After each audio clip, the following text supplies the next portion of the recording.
तो हेलो साथियों, नमस्कार। स्वागत है आपका अपने चैनल सक्सेस जंक्शन एक कदम सफलता की ओर में। मेरा नाम है अतुल शुक्ला और हम लेकर के आ गए हैं आपके लिए अतिथि शिक्षक भर्ती से रिलेटेड महत्वपूर्ण अपडेट है। जैसा कि कल ही हमने आपको बताया था कि बहुत सारे जो अभ्यर्थी हैं, जो विद्यार्थी हैं, इस बार कक्षा 5 और कक्षा 8 के एग्ज़ाम में लगभग 2.5 लाख ऐसे विद्यार्थी हैं जो फेल हुए हैं। तो उसी खबर का यहाँ पर जो है असर पड़ा है शिक्षा विभाग के ऊपर और शिक्षा विभाग ने यहाँ पर एक पत्र जारी किया है। पहले कल वाली खबर देखिए, कल ही ये देखिए, ये हमने कल आपको बताया था कि 8वीं और 5वीं में लगभग 24 लाख में से करीब 2.5 लाख ऐसे विद्यार्थी हैं जो फेल हो गए हैं अच्छी पढ़ाई नहीं मिलने की वजह से। जिसमें आपको बताया था अंग्रेजी में, गणित में, पर्यावरण में कितने कितने विद्यार्थी फेल हुए हैं और इतनी सारी सीटें खाली हैं मध्य प्रदेश में। तो इस बात को संज्ञान में लेते हुए अभी सभी कलेक्टर के पास में शिक्षा विभाग के द्वारा यह लेटर जारी किया गया है कि जितने भी पुराने यहाँ पर अतिथि शिक्षक थे और जिन्होंने सही से कार्य नहीं किया गया है, अब उनको दोबारा नहीं रखा जाएगा। यानी कि नए अतिथि शिक्षकों को अच्छा खासा यहाँ पर मौका मिलने वाला है। चलिए पूरी खबर पढ़ लेते हैं। ये कार्यालय कलेक्टर जिला शिवपुरी मध्य प्रदेश के लिए जारी किया गया है। 22 जून को ये जारी किया गया, यानी बिल्कुल लेटेस्ट अपडेट है। ऐसी लेटेस्ट अपडेट लगातार पाने के लिए चैनल को सब्सक्राइब जरूर कर लीजिएगा, वीडियो को लाइक भी जरूर कर लीजिएगा। चलिए देखते हैं। विकास खंड शिक्षा अधिकारी समस्त विकास खंड को भेजा गया है। संकुल प्राचार्य शासकीय उच्चतर माध्यमिक विद्यालय और हाईस्कूल विद्यालय शिवपुरी के सभी संकुल प्राचार्यों को यह लेटर भेजा गया है। चलिए देख लेते हैं लेटर में क्या कहा गया है। देखिए, विषय है 30% से कम परीक्षा परिणाम वाले अतिथि शिक्षकों को न रखने के संबंध में। यानी कि जहां पर अतिथि शिक्षक अभी तक पढ़ा रहे थे और उस विद्यालय का परीक्षा परिणाम 30% से कम रहा है, तो उन सभी अतिथि शिक्षकों को दोबारा मौका नहीं दिया जाएगा। साफ साफ स्पष्ट रूप से कह दिया गया है। संदर्भ आयुक्त लोक शिक्षण संचालनालय मध्य प्रदेश भोपाल का परिपत्र क्रमांक यहाँ पर दिया गया है। देखिए, उपर्युक्त विषय अंतर्गत आयुक्त लोक शिक्षण संचालनालय मध्य प्रदेश भोपाल के संदर्भित पत्र का अवलोकन करें। उक्त परिपत्र की कंडिका 2.3 में स्पष्ट प्रावधानित है कि संदर्भित पत्र क्रमांक 3 की कंडिका 3.12 के अनुसार गत वर्ष 30% से कम परिणाम वाले आवेदकों को अतिथि शिक्षक हेतु आमंत्रित नहीं किया जाएगा। यानी कि पुराने जितने भी अतिथि शिक्षक थे जिनके भी स्कूल में 30% से कम अंक आए हैं, उनको अब उनका आवेदन स्वीकार नहीं किया जाएगा। देखिए, गत सत्र में जिस अतिथि शिक्षक के अध्यापन के विषय कक्षा का परिणाम 30% से कम रहा है, उन्हें अतिथि शिक्षक के रूप में किसी भी विद्यालय में आमंत्रित नहीं किया जाएगा। केवल उसी विद्यालय में नहीं जहाँ पर पहले पढ़ा रहे थे, किसी भी विद्यालय में अब उनका आमंत्रण स्वीकार नहीं किया जाएगा।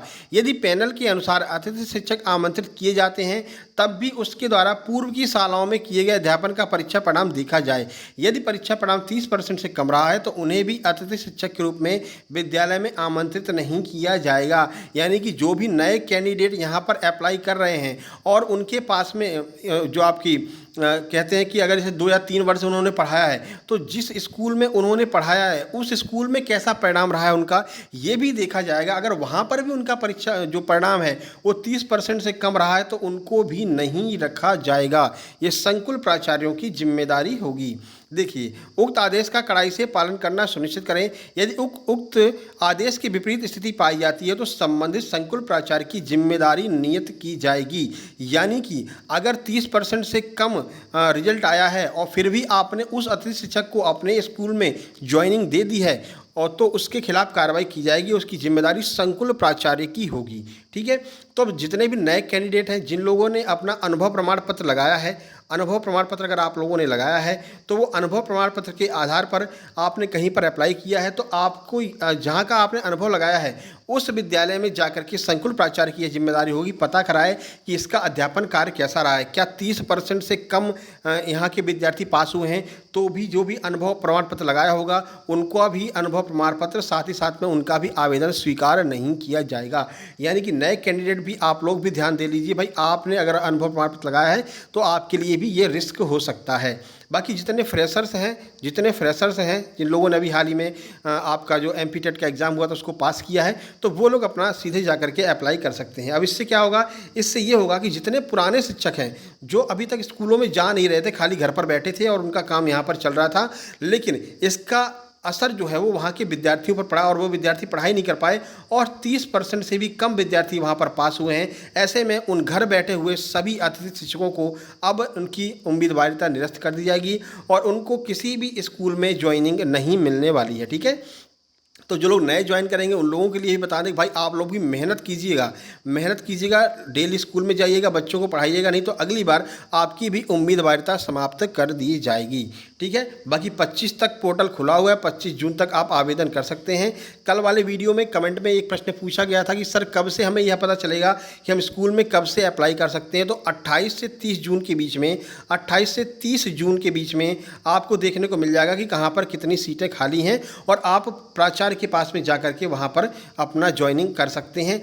1 तारीख से आपकी ज्वाइनिंग शुरू हो जाएगी। आपकी क्लासेज जो है वो 1 जुलाई से प्रारंभ हो जाएगी, यानी कि 28 से 30 तक आप लोग जो है ये सारा काम करवा करके फाइनल कर लीजिए और उसके बाद में अपना वेरिफिकेशन वगैरह करवा लीजिए, जिससे कि 1 तारीख से आपको आपके स्कूल में ज्वाइनिंग मिल सके। और यहाँ पर कई सारे यहाँ पर ये भी मतलब कि प्रश्न आ रहे थे कि सर हम जा रहे हैं, अगर वहाँ पर स्कूलों में जा रहे हैं तो स्कूलों में हमको शिक्षक नहीं, मतलब प्राचार्य नहीं मिल रहे हैं, संकुल प्राचार्य नहीं मिल रहे हैं और पैसे ले करके यहाँ पर जो है ज्वाइनिंग दी जा रही है। तो इसकी अगर आपको कड़ा प्रूफ मिलता है, अगर आपके पास में ये प्रूफ है तो आप प्रूफ ले जा करके बीओ को दे सकते हैं कि सर यहाँ पर पैसे लेकर के ज्वाइनिंग दी जा रही है, तो वहाँ पर भी उसके खिलाफ कड़ी कार्रवाई की जाएगी। तो ये भी आपको ध्यान में रखना है। ठीक है, चलिए, तो ये महत्वपूर्ण अपडेट थी जो हमें आपको बतानी थी। बाकी वीडियो कैसा लगा कमेंट बॉक्स में कमेंट करके जरूर बताइएगा। साथ में आगे जो आपकी रेलवे के एग्ज़ाम आने वाले हैं, जो लोग रेलवे की तैयारी कर रहे हैं, जो लोग एमपी टेट मेंस वर्ग 2 की तैयारी कर रहे हैं, वो सब लोग इस चैनल को सब्सक्राइब जरूर कर लेंगे, क्योंकि बहुत जल्द ही हम मेंस की classes free of cost start करने वाले हैं, जिसमें सोशल साइंस, मैथ, इंग्लिश, इन सब की क्लास जो है स्टार्ट करने वाले हैं। और कौन कौन इंग्लिश वाले हैं वो कमेंट बॉक्स में कमेंट करके बताइए कि इंग्लिश विषय से कौन लोग यहाँ पर मेंस का एग्जाम देने वाले, क्योंकि आपके पास में बहुत अच्छा मौका है। लगभग 23,000 वैकेंसी आपकी इंग्लिश की खाली हैं, जिसमें से कम आपकी 12 से 13,000 तो वैकेंसी आपकी आनी है, क्योंकि कैलेंडर बहुत जल्द अपडेट किया जाने वाला है। अभी मेंस का नोटिफिकेशन नहीं आया है। मेंस का नोटिफिकेशन जैसे ही आ जाएगा वैसे ही आपको पता चल जाएगा किस विषय में कितने पद आने वाले हैं। हालांकि जो 8,023 पद बता रहे थे, अब इन 8,023 पदों से बढ़ करके ही पद आने वाले हैं। 15 से 18,000 तक पद आपके कम से कम आ सकते हैं, जबकि 50,000 से अधिक वैकेंसी खाली है। कल वाली वीडियो में हमने आपको बताया था। ठीक है, चलिए, जैसे ही कोई हमें अपडेट मिलेगी हम तुरंत आपको सूचित करेंगे। इसके लिए ज़रूरी है कि चैनल को सब्सक्राइब कर लीजिए और नीचे आपको टेलीग्राम चैनल की लिंक दी गई होगी, उस टेलीग्राम चैनल को आपको ज्वाइन कर लेना है। वहाँ पर आपको free of cost study material हम प्रोवाइड कराते हैं, जिसमें आपको राकेश यादव सर के क्लास नोट्स आपको वहाँ पर मिल जाएंगे डॉक्यूमेंट सेक्शन में। और इंग्लिश वालों के लिए जो नीतू मैम की नई बुक आई है इंग्लिश की, वो आपको फ्री ऑफ कॉस्ट वहाँ पर PDF फॉर्म में मिल जाएगी। बहुत सारी नोट्स आपको वहाँ पर PDF फॉर्म में उपलब्ध हैं। साथ ही साथ में SSC के जो प्रीवियस ईयर के एग्जाम्स हुए हैं या फिर रिसेंट जो आंसर की आई हैं, वो भी आपको सब कुछ वहाँ पर मिल जाएगा। डॉक्यूमेंट सेक्शन में जाकर के चेक कीजिएगा। वर्ग 1 वर्ग 2 के रिसेंट जो आपके एग्जाम हुए हैं उनके भी पेपर आपको वहाँ पर मिल जाएंगे। ठीक है, तो जल्द ही मिलते हैं किसी नई अपडेट के साथ में। तब तक के लिए नमस्कार, धन्यवाद। चैनल को सब्सक्राइब करके भाई शेयर कर देना हर एक ग्रुप में, जिससे कि सब तक यह खबर पहुंच सके कि जो ऑथेंटिक जानकारी है वो आपको अपने चैनल सक्सेस जंक्शन पर देखने को मिलती है। धन्यवाद।